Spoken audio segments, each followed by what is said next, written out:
you doing? Good, good. How are you? Good. I gotta say, I just finished the Commando a little while ago, this morning actually, and oh my God, I love action movies, and this was a good one.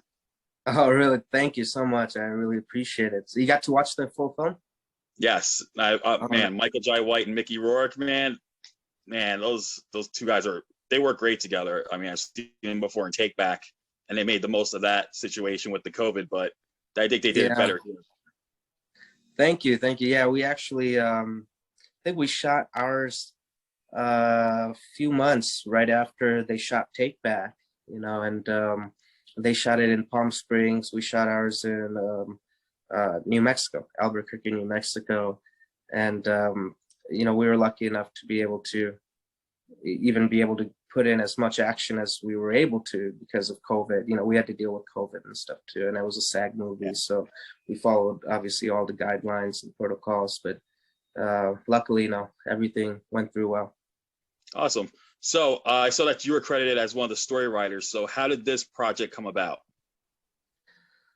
So this was actually first brought to me by my producing partner Al Bravo, who had kind of like the initial concept.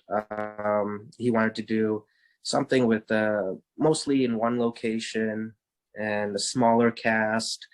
It was like a home invasion type of a movie, and so we talked about it, and then he had a great concept for it. So then we started adding more onto it. We brought in our other writing partner, Koji Steven Sakai, who's the screenwriter. And so we put the treatment together, and then Koji wrote the script in a couple weeks, really fast. And then we started pitching it to different producers and companies, along with several other scripts we had.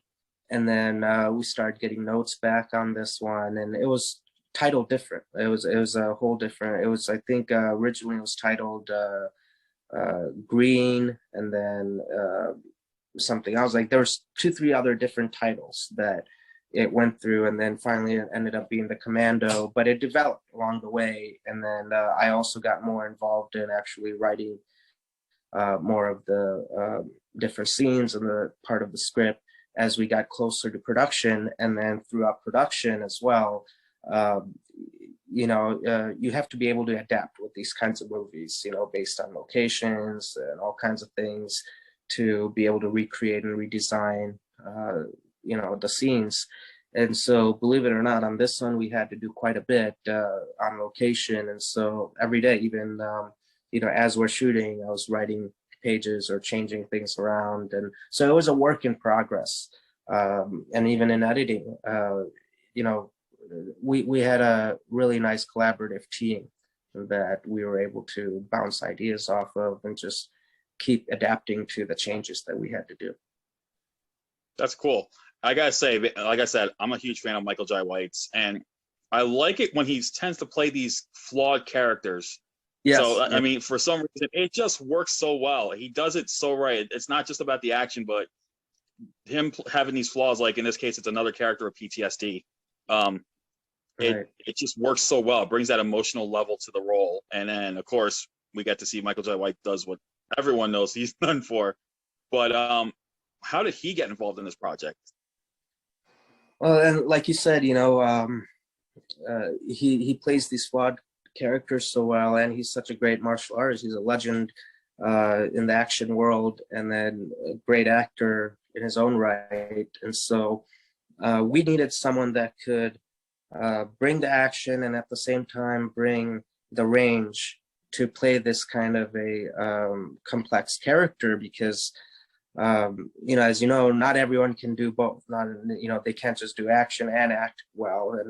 And Michael was actually our first choice, and we approached him with the script. I had mutual friends that had worked with him, and now Michael and I are good friends, and we're talking about doing more multiple projects together. But when we sent him the script, he actually read it right away, and he liked it. I mean, he was interested, and he had a couple notes, obviously, and then he sent back. But from day one, he was on board, so that helped a lot. And with this, I tried to also as you've seen, it's not like your typical Michael J. White action movie. It's not just full throttle action all the Right. way through. It has a lot more depth with the relationships with his family and him, and like the backstories and character building of each one, to where it's not a fast-paced action movie. It's more of a thriller,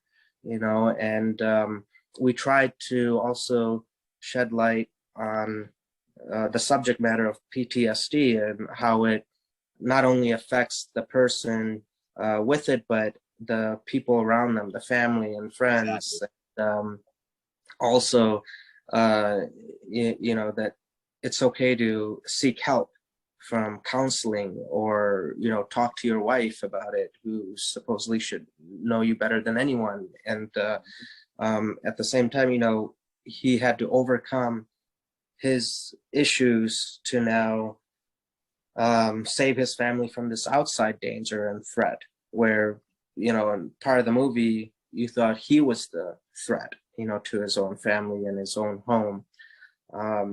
So there's a lot of interesting dynamics there that I think a lot of people can adapt and relate to, realizing how true this subject matter is to our society. And it's a very serious matter.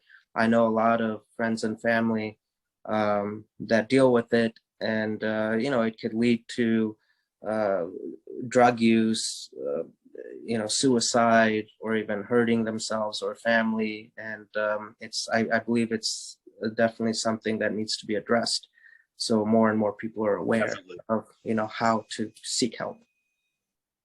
I totally agree. What about Mickey Rourke? I haven't got to see him kick butt in a long time, because usually, as of late, he seems to be playing roles where he's he's a mastermind, but he just he lets his henchmen do the dirty work. But that prison fight scene where he just lets loose on the three guys, I was like, oh, there he is. This is the old Mickey Rourke I miss. Yeah, Just, and he did his, he actually did. He had a body double, obviously, but he didn't want to use him. He was great. He actually did his own fight scenes. He did some of his own stunts, which you probably haven't seen Mickey do in a while, and you may not see him again do it. But he was a trooper, and I mean, he was there right by my side. The time he was there on set, he wouldn't even go rest. He was really into it. He was jacked up to go in there and fight, and he actually did those fight scenes, the one in the prison, the one with Michael. I'm glad. I'm so glad he got to do that falls again. I'm so happy. Yeah, so Yeah, me too. that's the And old that's the and old it Mickey wasn't Rourke. just him shooting a gun.